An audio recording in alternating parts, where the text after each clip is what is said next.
Hello students. So continuing the topic electric charges and field problems. So last video ಒಳಗೆ 3 problems solve ಮಾಡುತ್ತೆ. So ಅದು ಮುಂದೆ ಇಲ್ಲಿ continue ಮಾಡ್ತಾನೆ. So fourth ತಗೊಂಡ್ವಿ ಅಂದ್ರೆ 2 point charges 5 microcoulomb and minus 5 microcoulomb are located at A and B respectively, separated by 0.2 meters in vacuum.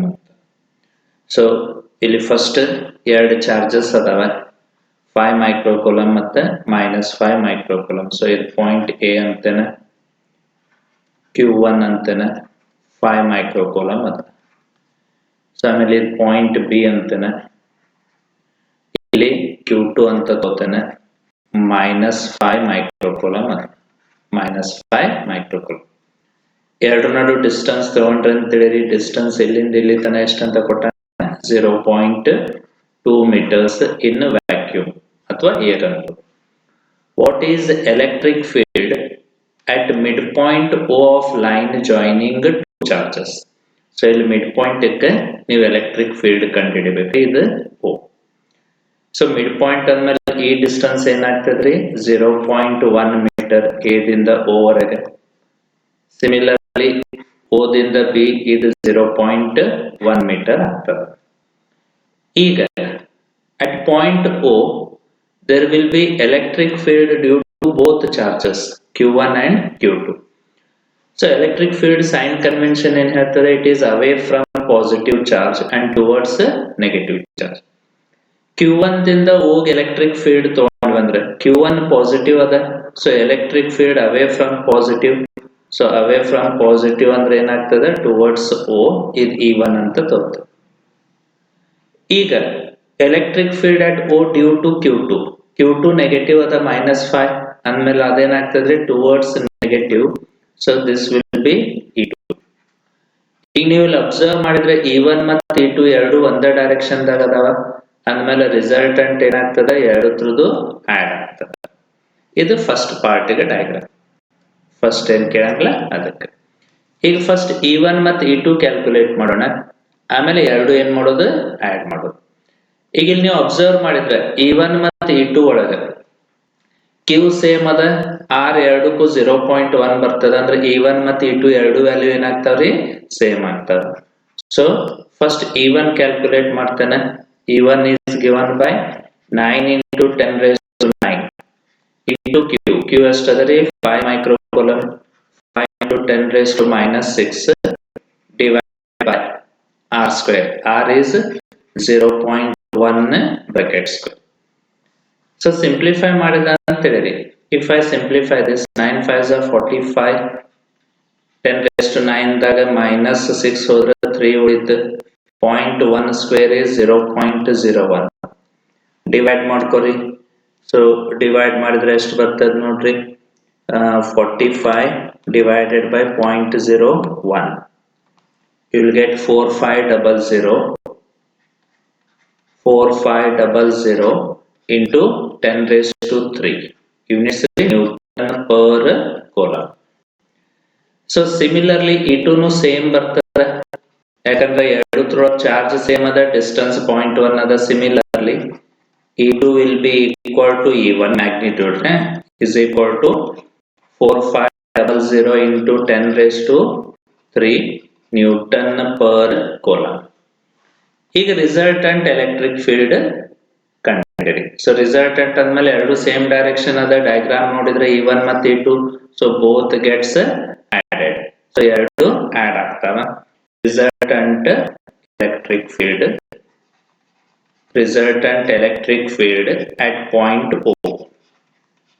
at point O. So E is equal to E1 plus E2. So substitute ಮಾಡ್ರಿ, ಎರಡು add ಮಾಡ್ರಿ.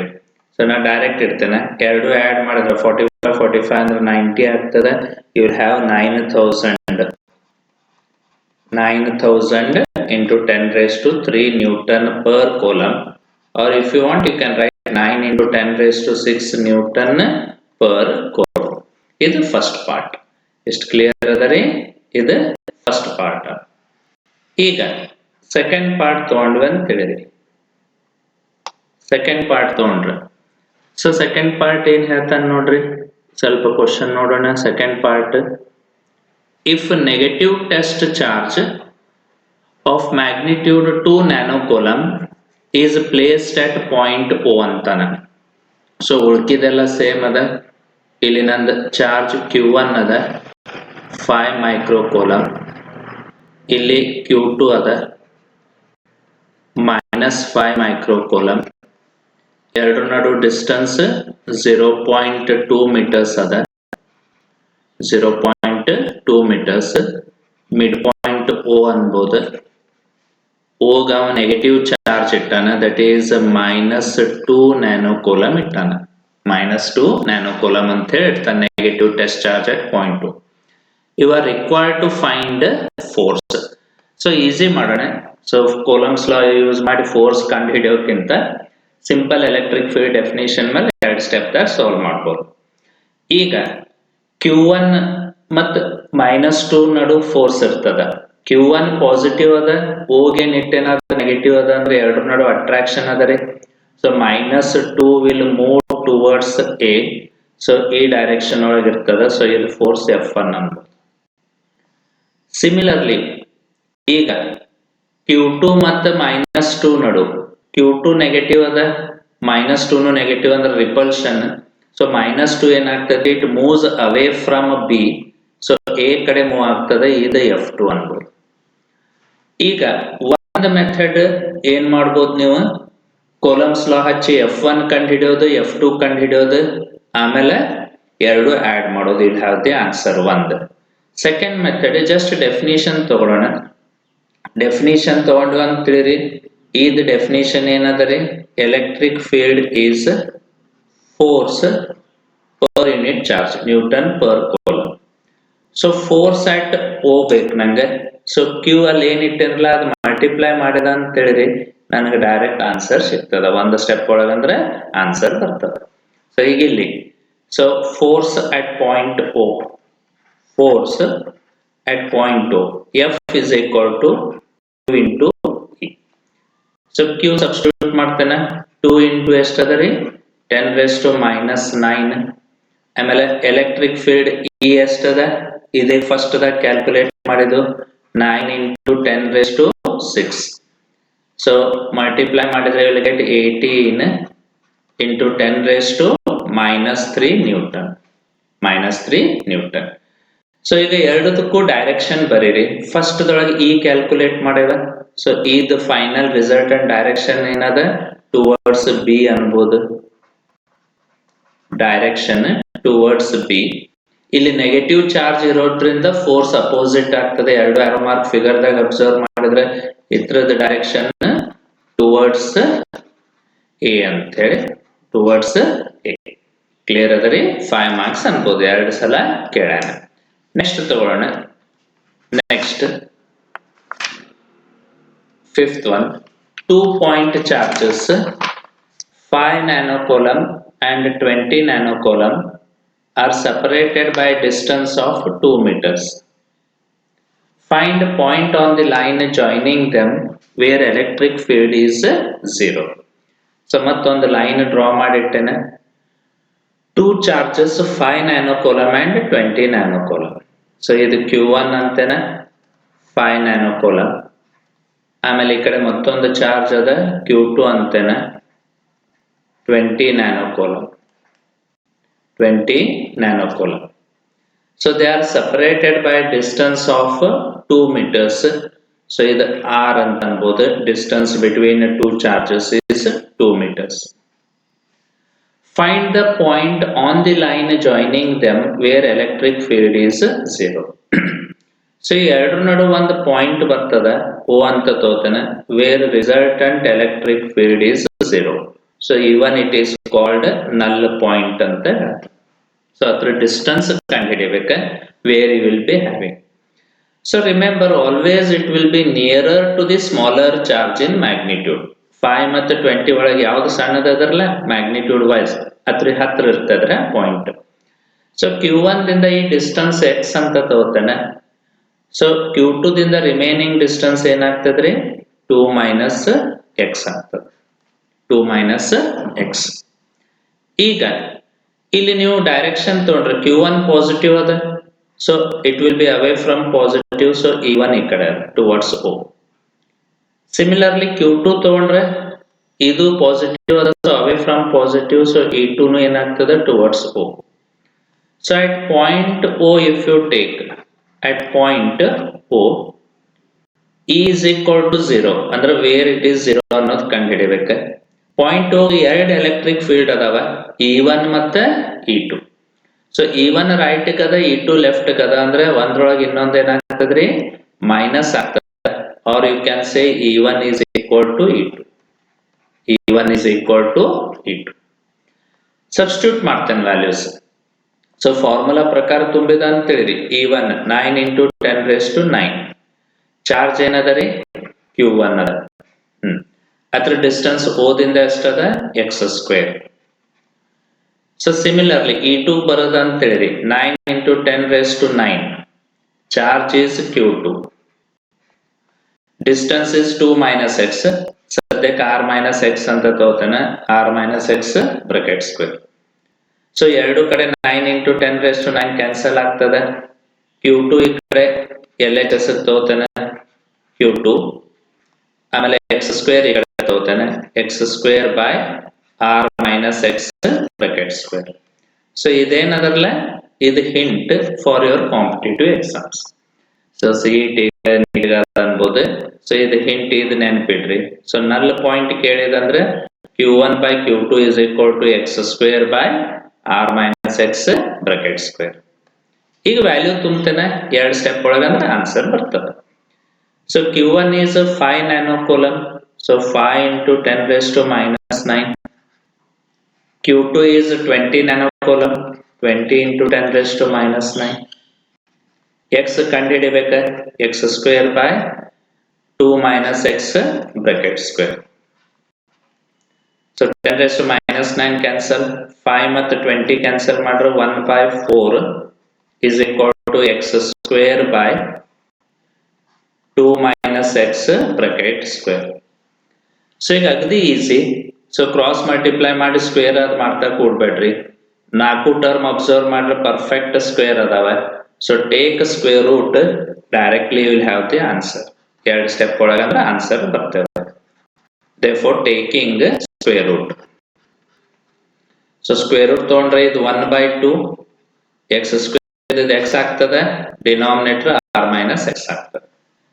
Cross multiply ಮಾಡಿ you will have the value of x.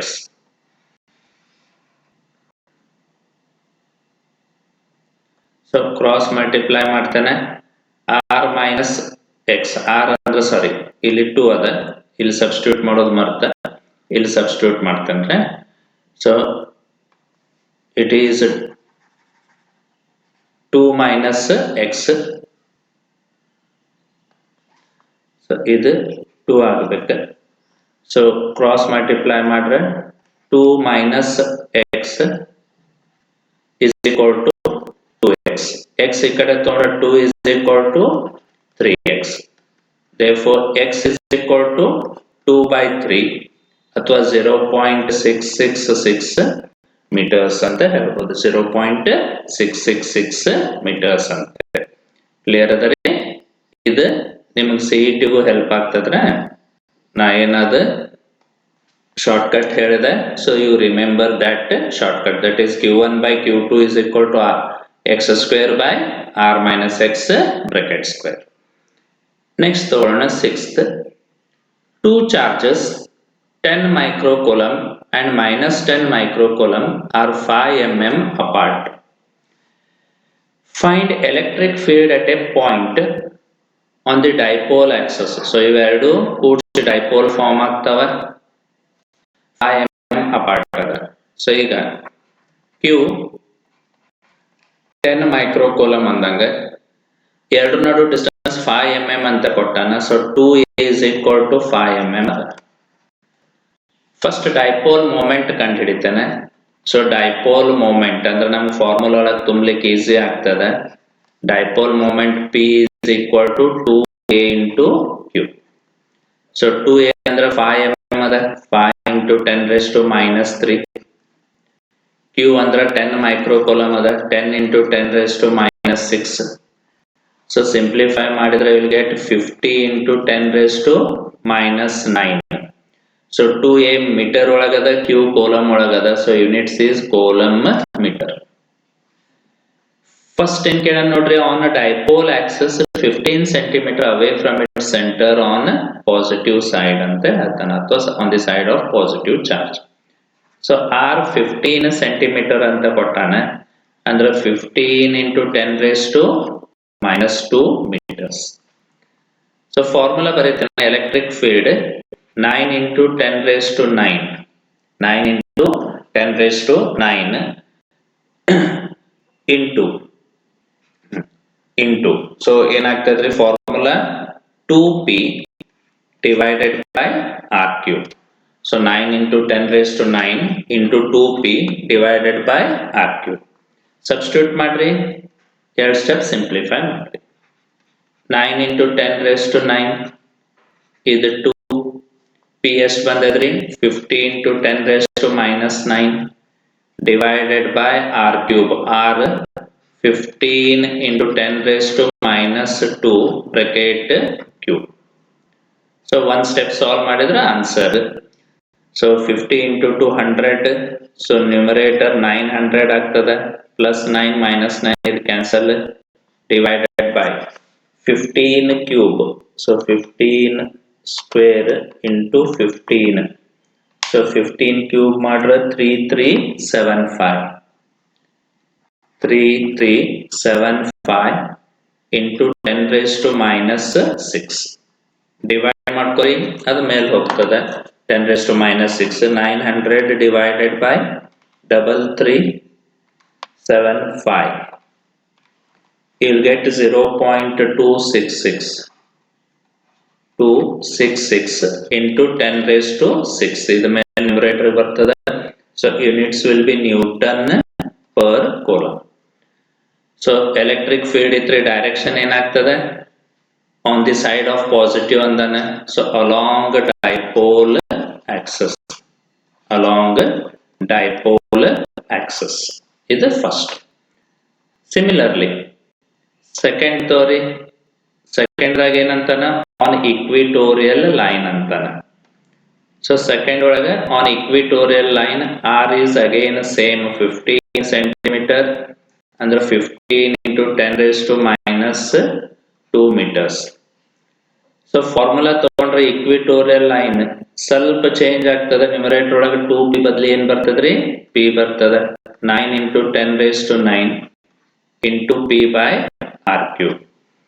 So ಈಗ first dipole access ಮೇಲಿಂದ formula observe ಮಾಡ್ರಿ, ಮತ್ತೆ ಇದು observe ಮಾಡಿದ್ರೆ ಇಲ್ಲಿ ಫಸ್ಟ್ ದಾಗ 2p ಅದ, ಇಲ್ಲಿ p ಅದ, ಅಂದ್ರೆ ಫಸ್ಟ್ ದ ಹಾಫ್ ಬರ್ಬೇಕು ಆನ್ಸರ್. ಸೊ ಫಸ್ಟ್ ದೊಳಗೆ ಏನ್ ಬಂದಿದ್ರಲ್ಲ ಅದ್ರದ್ದು ಹಾಫ್ ಬರ್ಬೇಕು. ಸೊ ಎಕ್ಸಾಮ್ ದಾಗ ಕಂಪಲ್ಸರಿ ಸಾಲ್ವ್ ಮಾಡ್ಬೇಕ್ರೆ. 9 into 10 raised to 9, p ಎಷ್ಟದ 50 into 10 raised to minus 9 divided by r cube. r 15 into 10 raised to minus 2 bracket cube. So simplify ಮಾಡಿ ಸಾಲ್ವ್ ಮಾಡ್ರಿ. ನಾ ಇಲ್ಲಿ ಡೈರೆಕ್ಟ್ ಇಡ್ತೇನೆ. ಒಂದೇದು ಏನದ ಅದ್ರದ್ದು ಹಾಫ್, ಹಾಫ್ ಅಂದ್ರೆ ಇಲ್ಲಿ have 0.133 into 10 raised to 6 Newton per coulomb. So equatorial line ಒಳಗೆ ಡೈರೆಕ್ಷನ್ ಯಾವಾಗಲೂ ಈ ಕಡೆ ಇರ್ತದ, opposite to dipole axis.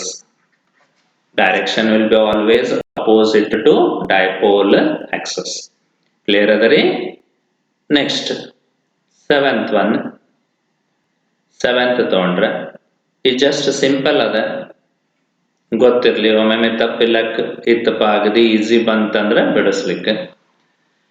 A spherical conductor of radius 12 centimeters.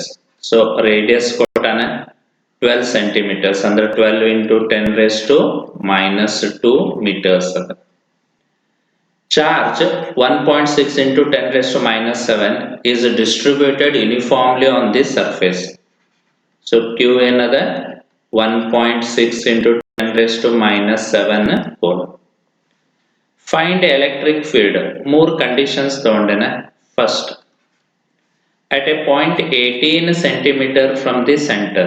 So r is equal to 18 into 10 raised to minus 2 meters ಅದ.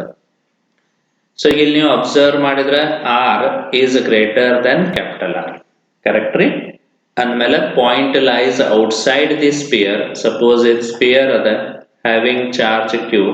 So ನಮ್ದು point ಏನದ p outside the sphere. So electric field is given by 9 into 10 raised to 9 into q divided by r. Substitute ಮಾಡ್ರಿ, you will have the answer. 9 into 10 raised to 9, q ಅಂದ್ರೆ 1.6 into 10 raised to minus 7 divided by r ಅಂದ್ರೆ 18, 18 into 10 raised to minus 2 bracket square. Simplify ಮಾಡಿದ್ರೆ ಅಂತ ಹೇಳಿರಿ. So this is equal to 9 into 1.6. 9 into 1.6. So you'll have 14.4 into 9 ದಾಗ 7 ಹೋದ್ರೆ 2 ಉಳಿತು divided by 14.4, 18 square 324 into 10 raised to minus 4. So divide ಮಾಡ್ತೇನೆ 14.4 divided by 324. You will get 0.0444 into 10 raised to 6 Newton per coulomb. ಇದು first. Second ತಗೊಂಡ್ರೆ ಏನ್ ಕೇಳ್ಯಾನ ನೋಡ್ರಿ, second electric field just outside the sphere ಅಂತಾನೆ. So second just outside the sphere ಅಂದ್ರ small r ಜಾಗದಾಗ capital r on the sphere ಅಂದಂಗ. So same ಫಾರ್ಮುಲಾದಾಗ ಡಿನಾಮಿನೇಟರ್ ಅಷ್ಟೇ change, 9 into 10 raised to 9 into q divided by capital R square. So substitute ಮಾಡ್ತಾನೆ, substitute ಮಾಡಿದ್ರೆ ಅಂತ ಹೇಳಿದ್ರೆ 9 into 10 raised to 9, q 1.6 into 10 raised to minus 7 divided by r ಇಲ್ಲಿ ಎಷ್ಟದ 12 capital R ಅಂದ್ರೆ radius 12 into 10 raised to minus 2 bracket square. You must simplify ಮಾಡ್ರಿ, you will have the answer.